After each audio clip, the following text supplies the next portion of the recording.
Hello guys, and thank you for um, paying attention, watching this lovely episode of Daily Stone Trans Gamer. Today I have a little special surprise for you guys. I did go shopping today, and I did happen to buy a Nintendo Switch. My bank account is feeling hella broke right now, in case you guys want to know. So today, on this podcast, I'm going to be giving you the specs, some of my opinions, some of the pros and cons, the performance, and a little bit info of the Nintendo store. So here we go, guys, let's get started. Okay guys, so the Nintendo Switch, which mine here is kind of like the one displayed. It is the red and blue, neon red and blue Joy-Cons or nunchuck-like controllers. And I don't think the price varies on the color of your Joy-Cons, but mine, and I think retail value is $2.99. And what you're going to get, guys, in this box is you're going to go ahead and get the Nintendo Switch console. You're going to get your left and right Joy-Con or nunchuck-like controllers. You're going to get the Joy-Con straps, just like the Wii wrist straps. You're going to get a high-speed HDMI cable to connect to your TV if you like to play on your TV and use it sort of like a console. Here comes with the Nintendo Switch dock, which is how you're going to charge it or connect it up to your TV as well. You're going to get the Joy-Con grip, which is like the Xbox controller. It feels like an Xbox controller, but the size of it feels like a PlayStation 2 or PlayStation 1 controller. So kind of small and not as thick.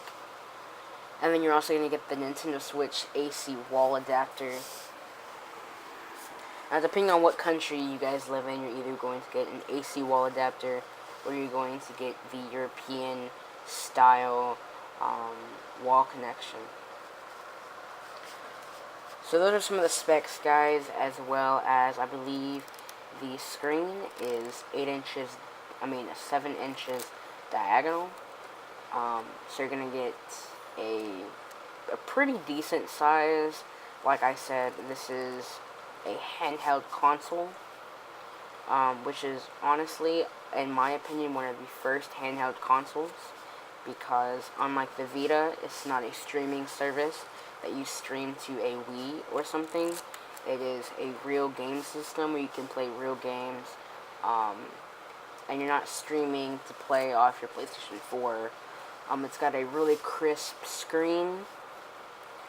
Nothing is pixelated. It looks like it has a retina screen, which may also be built into the price. I'm not sure about what the screen is made out of. Also, you're going to have about, I believe they're about 1.5 inches, 2 inches wide. You're going to get 2 speakers on the back of your screen. Those put out really crisp sound quality, so nothing's going to sound muffled. It's really clear, it's really loud, which is what I love about it. At first, I didn't think I was actually going to enjoy or like this console. At first, my first opinion was it's really big. It's in your hand, it's a really wide console. But as you continue to play on it and learn about it, it's a really sweet console. It feels really good in your hands, whether you have the Joy-Cons together on the device like the picture shown, or you're using the Joy-Con grip, kind of like the Xbox controller, to play it like a console. It still feels really good in your hands. It actually conforms to your hands, no matter if you have small hands or big hands. So that's a really, really great output there. Some of the pros, I really like this handheld console. It's really great. Like I said, it feels really nice. The display is really crisp, so nothing is pixelated or anything. The sound quality is really great. Some of the cons,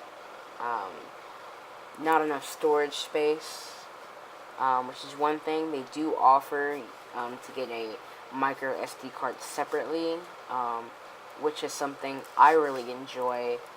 So that can be a pro as well, because unlike the Vita takes a Vita memory card, to whereas the Nintendo Switch will take a micro SD card, which is more portable because most people have them in their cameras and their phones. So micro SD card is definitely the way to go.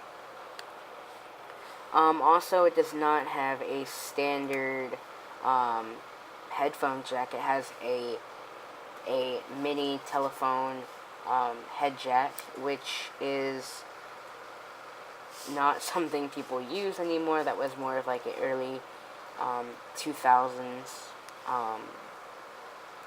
Now on this device itself, you would not be able to plug in your Beats headphones or your Apple headphones.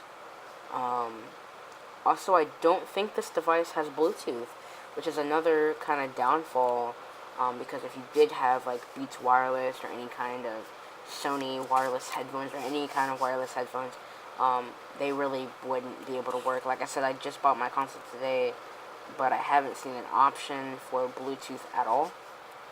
It's a wireless device, so you can have it wirelessly connected to your internet, which is a plus. If you don't have wireless, it has a LAN connection.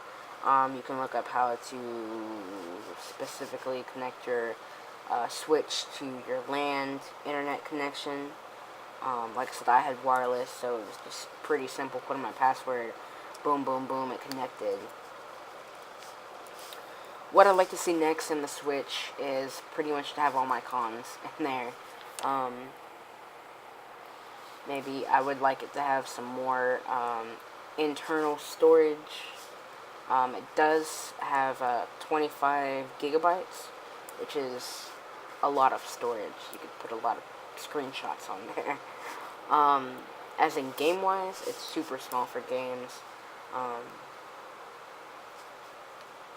So if you were going to download a lot of games on there through the store, probably not a good idea unless you have a pretty big size micro SD card. I like to have a headphone jack, guys, like that. I mean, a headphone jack or some Bluetooth, you know. So what are we doing, Nintendo? Also, right quick, I'd like to give a shout out to Nintendo for having the Nintendo Switch, all of its creators and developers, all the people who are really in the making to make this console what it is today. It's a really great first edition new piece to the Nintendo series. So it's been a while, guys. Literally, we went from the old game systems like Sega, Game Boys and Game Cubes, to the Wii, to the DS's, and now we're finally at the Nintendo Switch, which is, I would say this is the best handheld console ever. It's the only one. So congratulations there, Nintendo. That's about all I would have to say for what I would want to see next in the Nintendo Switch 2.0. Now we're going to be talking about the Nintendo Store. The Nintendo Store is, it's better than the Wii Store. I'll tell you that, because the Wii games suck. Never owned a Wii in my life. Played a Wii several times before. I don't really like it. I'm lazy. I don't really want to move around that much. So, yeah. The really cool thing about this is it does have a Wii element in the Switch, so you can go ahead and trash your Wii, sell your Wii, throw it in the trash, use a hammer to it. Won't bother me at all. It does have an action sensor port, so you are eligible to play Just Dance 2017 on there, just like you would on a PlayStation 4 or a Xbox One. It kind of has a sensor like the PlayStation 4 built into the controller, so it does sense your movement.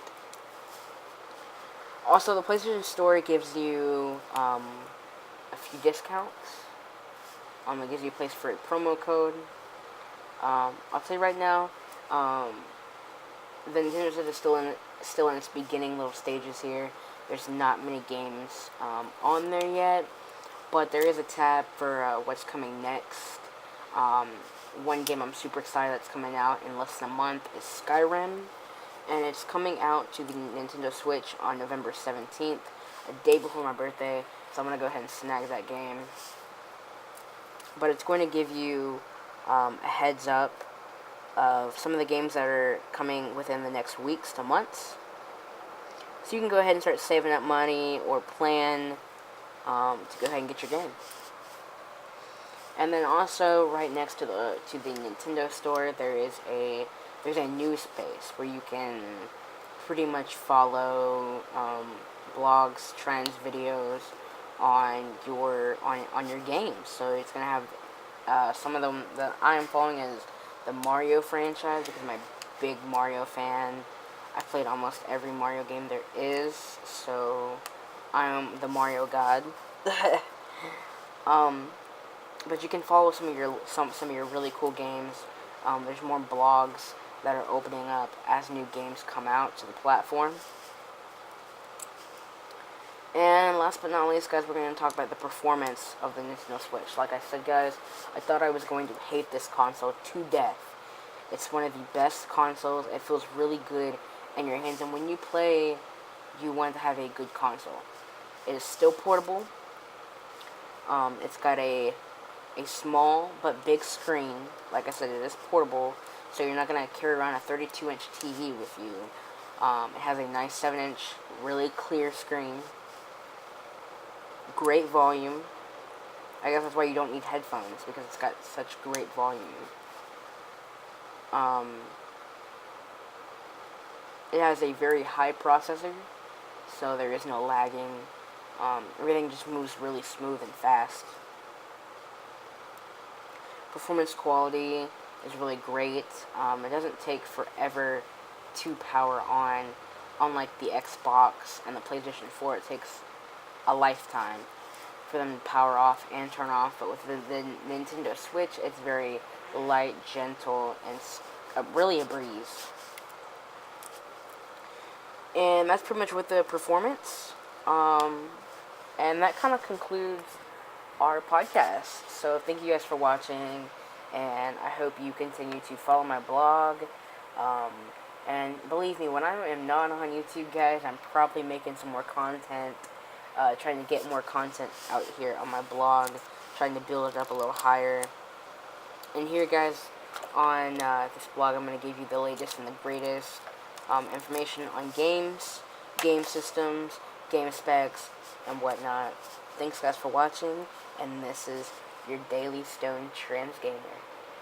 Bye, guys.